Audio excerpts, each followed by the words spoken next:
Hello viewers, hello listeners, hello everyone. Thank you for joining me once again on DMAPS TV. Please don't forget to subscribe if you are coming here for the first time. If you're regular, just do the usual. Please like and comment and also share our videos so that others may also see what we do. Because what we do is we give you current affairs in real time. So this is very sad, ladies and gentlemen. I just came across this page by President Emmerson Mnangagwa, and it's very, very, very worrying to say the least. I am deeply saddened that this man we call our president, he has failed to honor anyone or to honor or to fulfill any one of the 5 promises that he made in 2018 that he had committed to finish in the next 5 years, and none of the 5 have been fulfilled. It's very, very sad. It shows that there is no way we are going, and it is also worrying to note that this same man wants another 5 years to 5 years to Tonga. It's very worrying. It's very saddening. So I will read just one by one of the pledges so that we can agree that there is nothing that has been done in that regard. The first one was, in the next 5 years, I pledge to put job creation first, leveraging the huge investment wave to create hundreds of thousands of jobs in agriculture, mining, tourism, the service sectors, and new infrastructure projects. So it was about job creation, about employment, about solving the employment. Yet the employment statistics supplied by Zimstat is still very, very worrying, showing over 90% unemployment rate. So in this regard, Mr. President, you have dearly failed, and we won't back down and saying that this one you have zero. Number 2 was, in the next 5 years, I pledge to have zero tolerance to corruption. Anyone found guilty of corruption will be immediately fired and punished accordingly. Note this, ladies and gentlemen. Anyone found guilty of corruption will be immediately fired and punished accordingly. Nobody is above the law. Come to think of it, ladies and gentlemen, we have seen the recent Wajajgena case.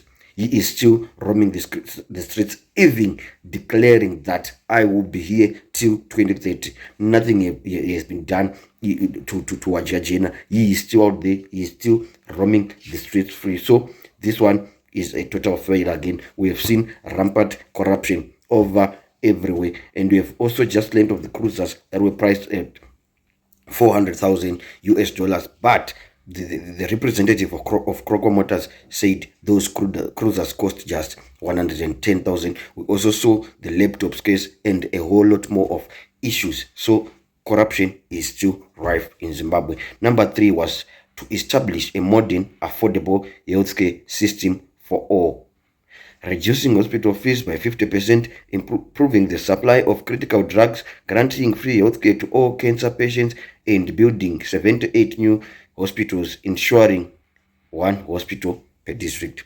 You say it for yourself. No hospitals have been built. There is critical shortage of drugs in the hospitals. There is not even the risk reduction of fees that the president is saying. I was in hospital myself at Gomo in February, and I noticed this myself. At times we had no bandages, we had no even, what do they call, we have no parasite, we had no everything. I had to buy everything from the private hospitals. I bought the plate that was needed for my humerus. I bought it at the private hospitals. So there is nothing in this hospital. So in this regard also, Mr. President, you have failed, and failed dismally. Number 4 was to develop infrastructure worthy of the new Zimbabwe, increasing power generation capacity, constructing a new railway network system connecting all provinces, towns, and neighboring countries, and dualization of all major roads.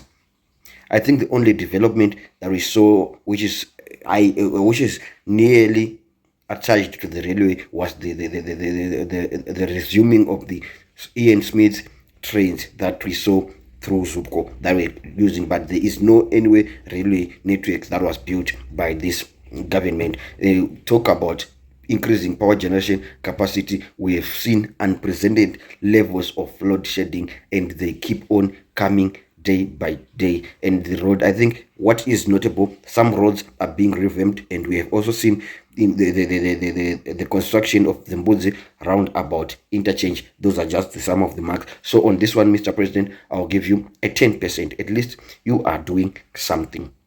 Number 5, and the last one, the president says, in the next 5 years, I pledge to generate unprecedented educational and employment opportunities for our youth, developing empowerment programs such as youth business hubs, fostering youth ownership and control of resources, establishing quotas for allocation of stands and houses, and mentorship and training programs. Zima youth, we are the youth.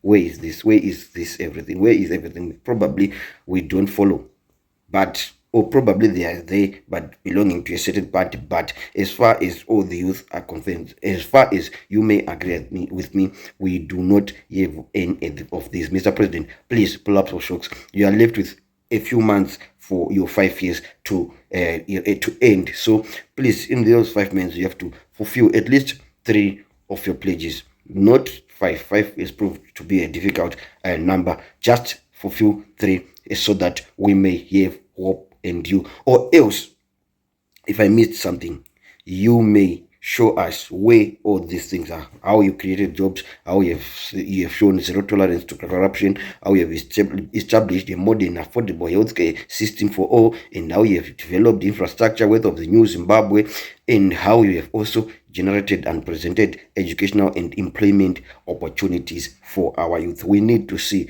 this. I think I will join those teams that are asking how far with this, Mr. President. I thank you.